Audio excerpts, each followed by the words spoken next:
हाय, मेरा नाम है आशीष। आप देख रहे हैं हिंदी ललन टॉप। बात करेंगे क्रिकेट के एक किस्से की। हम सब लोग बचपन से बहुत सारी किंवदंतियां सुनते हुए बड़े हुए हैं। देवानंद को काला कोट पहनने पर सरकार ने रोक लगा दी थी, या फिर जवाहरलाल नेहरू के कपड़े धुलने के लिए पेरिस जाते थे। 1984 और 85 के कोलकाता टेस्ट मैच में दर्शकों के व्यवहार से अजय जाकर सुनील गावस्कर ने कोलकाता में कभी नहीं खेलने की कसम खा ली थी, वगैरह वगैरह। आज हम इन्हीं में से एक किंवदंती यानी सुनील गावस्कर वाली और उसके पीछे की वजहों को जानने की कोशिश करेंगे। क्या हुआ था कोलकाता टेस्ट मैच में 31 दिसंबर 1984 को, और कैसे इस मनहूस दौरे की शुरुआत हुई थी, इसे समझने के लिए थोड़ा पीछे चलते हैं। दिन 31 अक्टूबर 1984 का था। सुबह के लगभग 3 बज रहे थे जब डेविड गॉवर की कप्तानी में इंग्लैंड की क्रिकेट टीम 5 टेस्ट और 5 वनडे मैच खेलने इंडिया के दौरे पर दिल्ली पहुंची थी। लेकिन कुछ ही घंटों बाद इंग्लिश टीम को एक खौफनाक खबर मिली। ये खबर प्रधानमंत्री इंदिरा गांधी की हत्या की थी। इसके बाद इंग्लिश टीम और उसके सपोर्ट स्टाफ बुरी तरह से घबरा गए। इसी घबराहट में इंग्लिश टीम ने श्रीलंका की राजधानी कोलंबो में शरण मांगी। इंग्लैंड की टीम को कोलंबो में शरण मिल भी गई। इधर इंदिरा गांधी की हत्या के बाद भारत में सिख विरोधी दंगे शुरू हो गए। इससे इंग्लिश टीम और घबरा गई। खैर, राजनयिक प्रयासों के द्वारा किसी तरह इस दौरे को बचाया गया।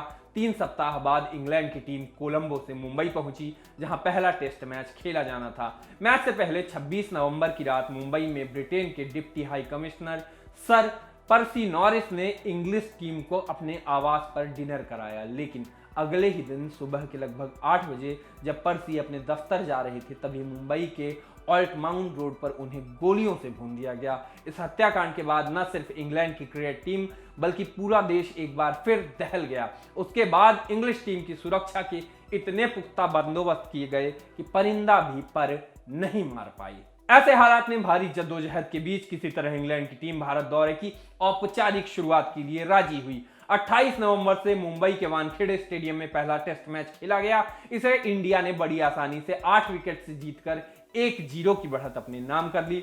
अब चलते हैं सारे विवादों को जन्म देने वाले दूसरे टेस्ट मैच की तरफ। यह मैच दिल्ली में खेला गया। मैच के 5वें दिन जब इंडियन बैट्समैन मैच को ड्रॉ की तरफ ले जाने की जी तोड़ कोशिश में लगे थे, तभी अचानक से नजारा बदल गया।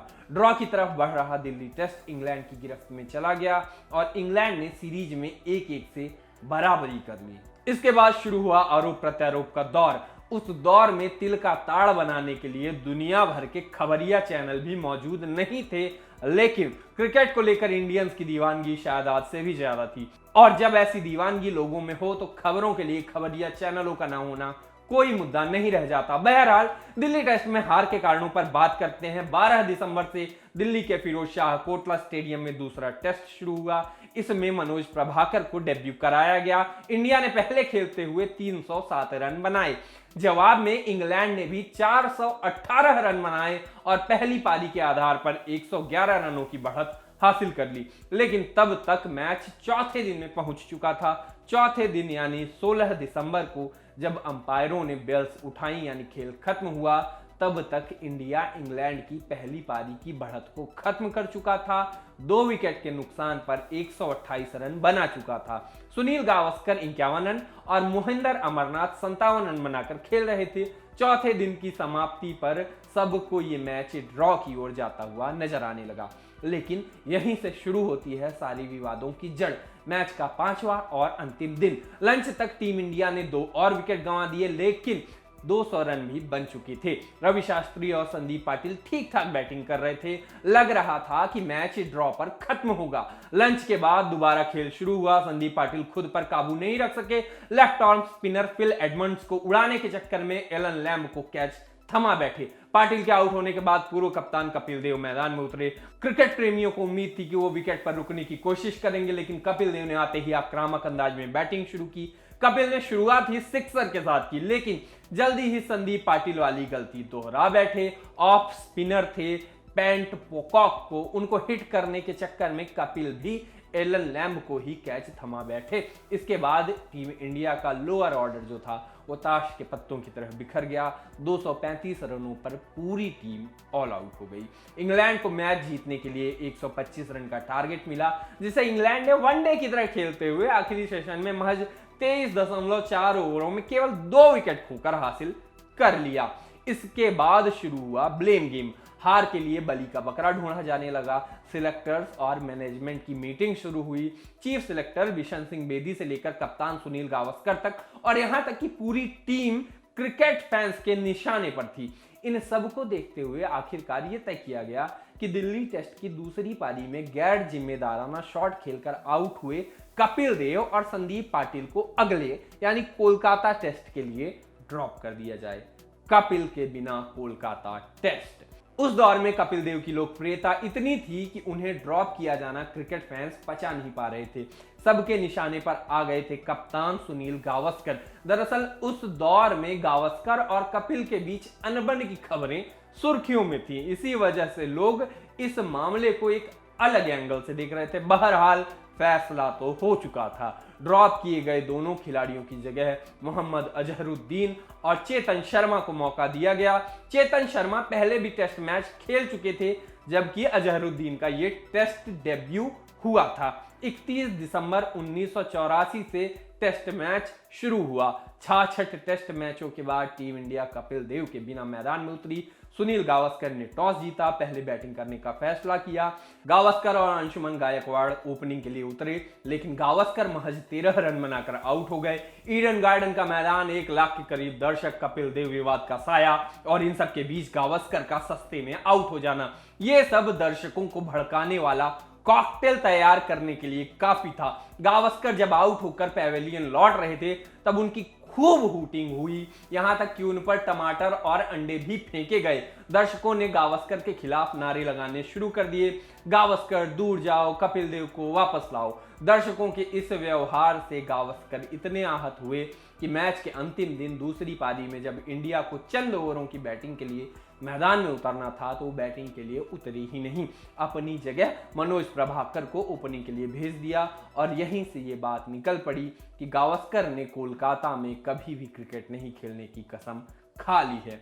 अब गावस्कर ने कसम खाई या नहीं खाई, कहां से इसकी किंवदंती ने जन्म लिया, इसकी चर्चा से पहले आपको इस टेस्ट मैच के बारे में बता दें।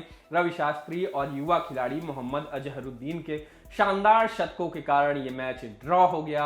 अजहरुद्दीन ने इस सीरीज में लगातार 3 टेस्ट मैचों में 3 शतक लगाए। उनके इस प्रदर्शन के बाद संदीप पाटिल का टीम इंडिया में वापसी का रास्ता हमेशा के लिए बंद हो गया। हाँ, कपिल देव की अगले टेस्ट मैच में वापसी हो गई और संन्यास लेने तक वो लगातार 65 टेस्ट मैच खेले।